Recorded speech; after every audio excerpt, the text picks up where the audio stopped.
540 officiers, dont des colonels. Donc 538 sont Katangais issus des FAC. Tshisekedi a détruit l'armée congolaise, les noyaux de l'armée congolaise, pour laisser cette armée en cascade pour servir les intérêts du Rwanda et de l'Ouganda. Au fait que le peuple congolais ouvre les yeux, Tshisekedi fait un travail de sape. Il a une mission, c'est lui de détruire les tissus nationales congolaises pour laisser place à la balkanisation. D'accord. Quel est votre avis dans ces cas sur l'arrivée des troupes angolaises en République démocratique du Congo? Le mandat de la CEEAC, c'est clair, ils ne viennent pas se battre. Je parle de l'Angola. Il est de la CEEAC, ils sont dans la même composition. L'Angola ne vient pas se battre.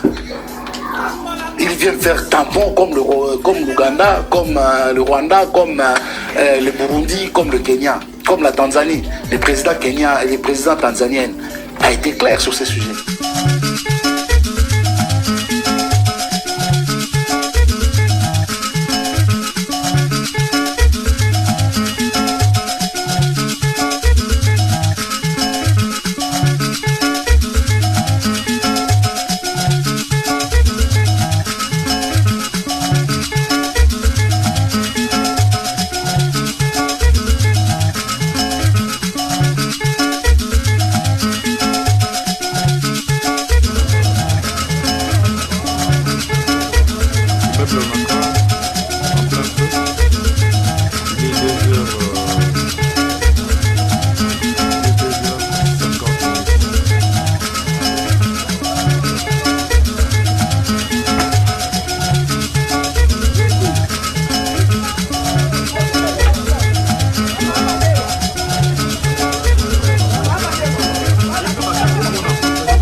Reste dominé par les remaniements du gouvernement Sama Lukonde, une équipe que certains qualifient de costaud, avec l'arrivée de Jean-Pierre Bemba et Vital Kamerhe.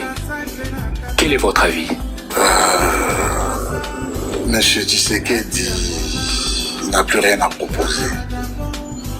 Comment ça? Il avait déjà dit qu'il n'avait pas d'agenda, il n'avait pas de vision, il n'avait pas de projection. Il n'avait pas de boussole. Il naviguait en vue. Et putain, une difficulté, celui de l'organisation des élections.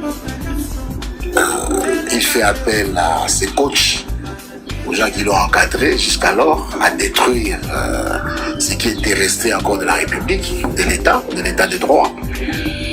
Il est fait entrer au gouvernement, mais c'est d'une tristesse. Vous savez, depuis un certain temps, moi, j'ai toujours pas été d'accord avec Kabila à la nomination de Félix Tshisekedi comme président de la République.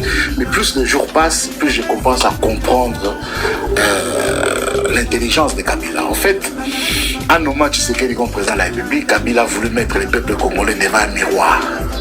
Tshisekedi n'est que le reflet de ce que nous sommes, nous autres Congolais. C'est-à-dire des hommes incomplets, des hommes qui se cherchent encore, des hommes, pour ne pas dire des médiocres, hein, parce qu'il est vraiment l'exemple type d'un médiocre type. On n'a pas de boussole. Vital Kamerhe est une déception, je dirais même la déception du siècle.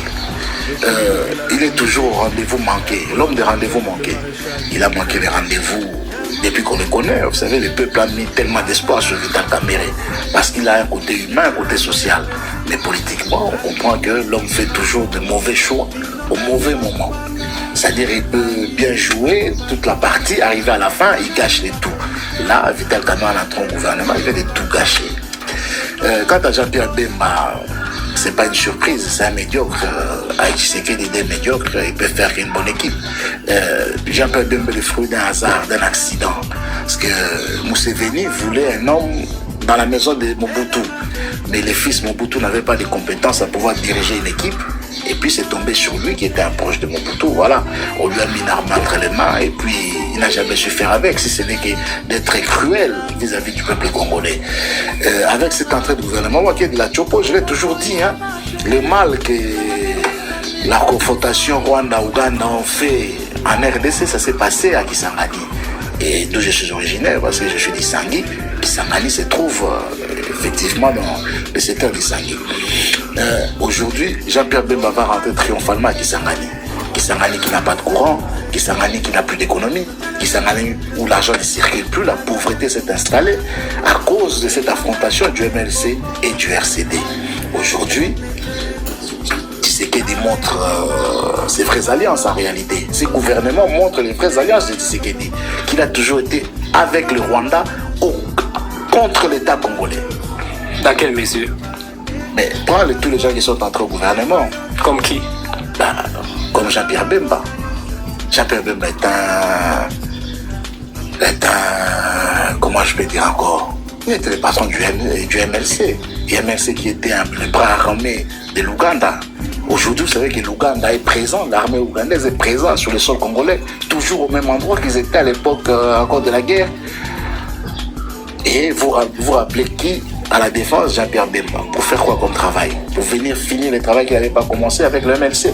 Tu sais qu'il a montré ses limites. Mais de la même manière, il a récomposé son gouvernement. On aimerait que de la même manière, il puisse récomposer la CENI, qu'il puisse récomposer la Cour constitutionnelle, que le 30 décembre, nous puissions aller aux élections et que nous puissions chasser ces incompétents tout bonnement. On va y revenir, mais beaucoup disent que le profil de ces gouvernements, c'est le profil tant attendu par la population.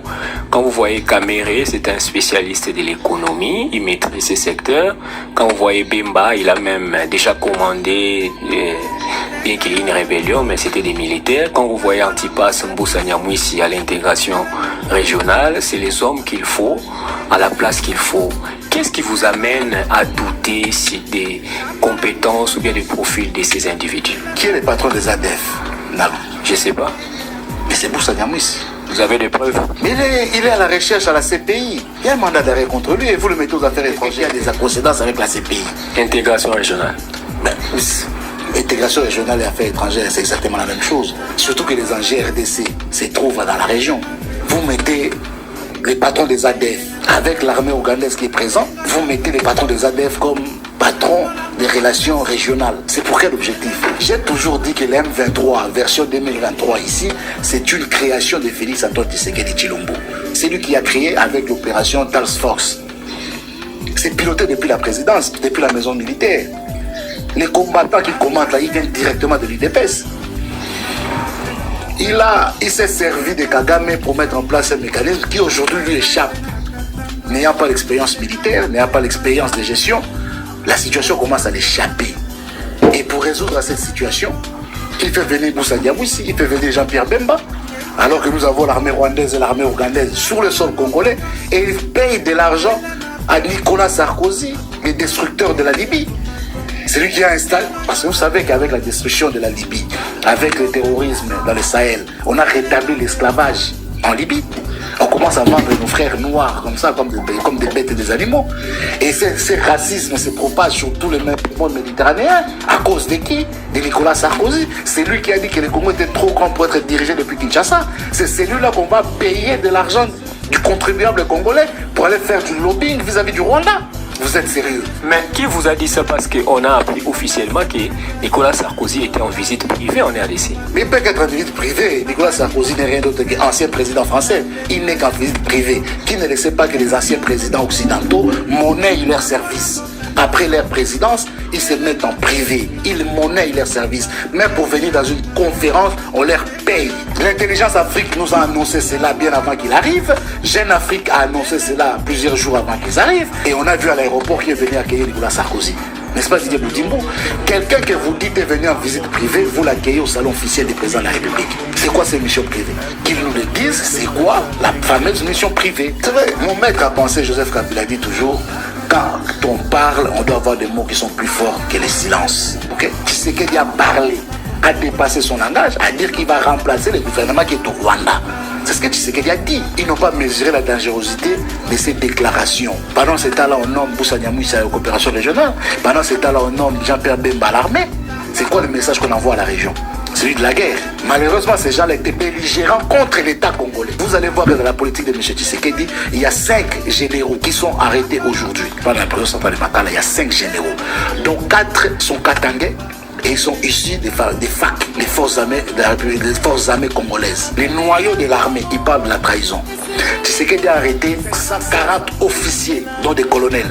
Donc 538 sont katangais issus des FAC. Tshisekedi a détruit l'armée congolaise, les noyaux de l'armée congolaise, pour laisser cette armée en cascade pour servir les intérêts du Rwanda et de l'Ouganda. Au fait que le peuple congolais ouvre les yeux, Tshisekedi fait un travail de sape. Il a une mission, c'est lui de détruire le tissu national congolaise pour laisser place à la balkanisation. D'accord. Quel est votre avis dans ces cas sur l'arrivée des troupes angolaises en République démocratique du Congo? Le mandat de la CIA, c'est clair, ils ne viennent pas se battre. Je parle de l'Angola. Il est de la CAC, ils sont dans la même composition. L'Angola ne vient pas se battre. Ils viennent faire tampon comme l'Ouganda, comme le Rwanda, comme le Burundi, comme le Kenya, comme la Tanzanie. Le président Kenya et le président tanzanien a été clair sur ce sujet. Tshisekedi nous a menti que les troupes kenyans allaient rentrer par Bunagana, ils allaient frapper l'M23, ils n'ont jamais fait. Parce qu'en réalité, il est en train de mentir au peuple congolais. Et ce gouvernement-ci n'est que la réplique de la légalisation de la guerre de 6 jours. Ils sont venus détruire Kisangani pour en faire un espace dédié à l'Ouganda. D'accord, terminons notre entretien par l'épineuse question des élections. Ça commence à se dire qu'il n'y aura pas d'élection en RDC. Le président Denis Kadima a affirmé qu'il n'avait pas de moyens. Sur France 24, il est même revenu en disant qu'il n'y aura pas d'élection légitime tant que le Kivu sera envahi. Je vous ai dit précédemment ici, le M23 version 2023 est une création signée Félix Antoine Tshisekedi Tshilombo.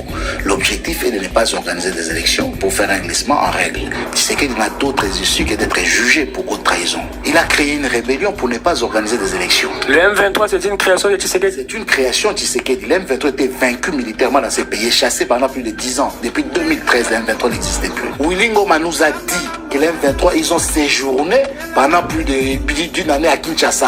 À la demande de Tshisekedi, ils se sont distribués de rôles à Kinshasa pendant l'année qu'ils ont passé ici. C'est de la haute trahison. Tout celui qui accompagne le gouvernement Tshisekedi commet de la haute trahison.